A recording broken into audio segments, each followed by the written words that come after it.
Ahojte, ja som Vicky a vítajte pri sledovaní môjho ďalšieho videa. V tomto videu vám ukážem, ako sme si spolu s kamarátmi po ťažkom dni v natáčaní v zime pripravili pochúťky, picové taštičky a horúcu čokoládu.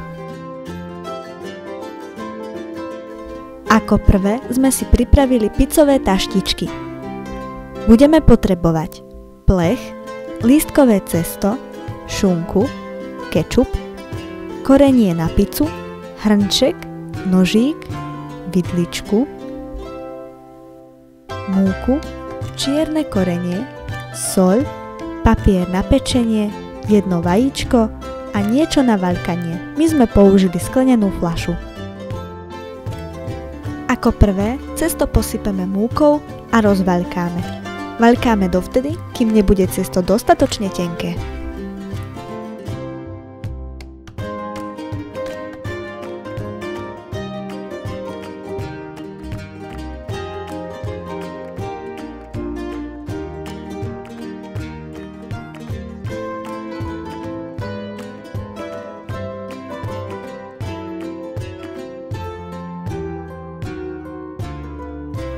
Keď sme s vaľkaním hotoví, cesto rozdelíme na rovnomerné štvorčeky.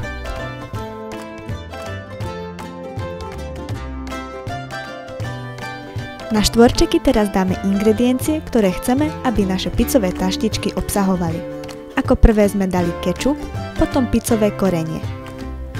Na niektoré štvorčeky som pridala aj šunku. Vy si môžete zvoliť rôzne ingrediencie, napríklad syr, hríbiky, kukuricu, ananás alebo všetko, čo máte jednoducho na pici radi.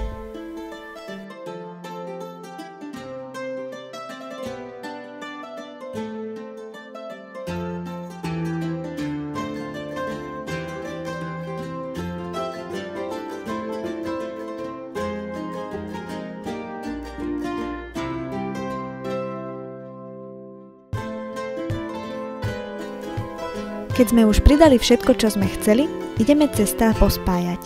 Okraj stlačíme vidličkou, aby nám obsah nevytiekol.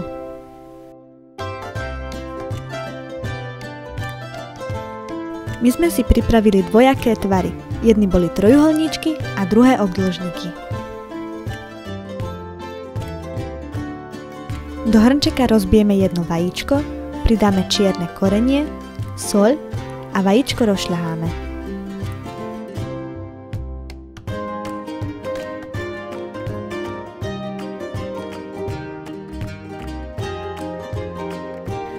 Naše picové taštičky, ktoré sme umiestnili na plech s pripraveným papierom na pečenie, teraz natrieme vajíčkom. Ako posledné ich čaká pobyt v rúre na 180 stupňoch a dovtedy, kým nebudú takto krásne zlaté.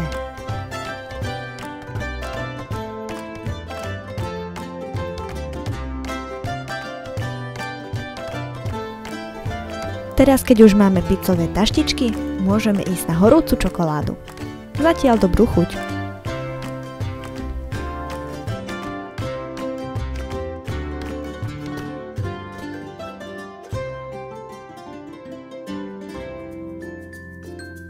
K príprave horúcej čokolády budeme potrebovať mlieko, bielu čokoládu, mliečnu čokoládu, hrnček, škoricu, hrniec, lyžičku a šláčku. Ako prvé si do hrnca pripravíme 2 hrnčeky mlieka. Mlieko dáme zohriať a dovtedy pripravíme čokoládu. Čokoládu najprv rozoberieme na kocky, aby sa skôr roztopila. My sme použili aj bielu, aj mliečnú čokoládu. Môžete kľudne použiť aj tmavú. Keď je mlieko dostatočne teplé, opatrne pridáme čokoládu.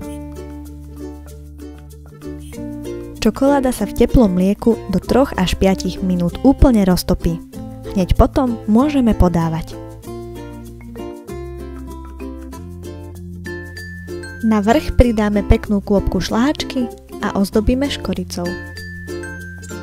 Teraz, keď už máme všetko hotové, nám neostáva nič iné, len relaxovať. Prajem vám pekný deň. Ahojte!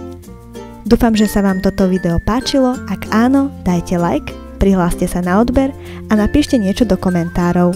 Ďakujem pekne za pozretie.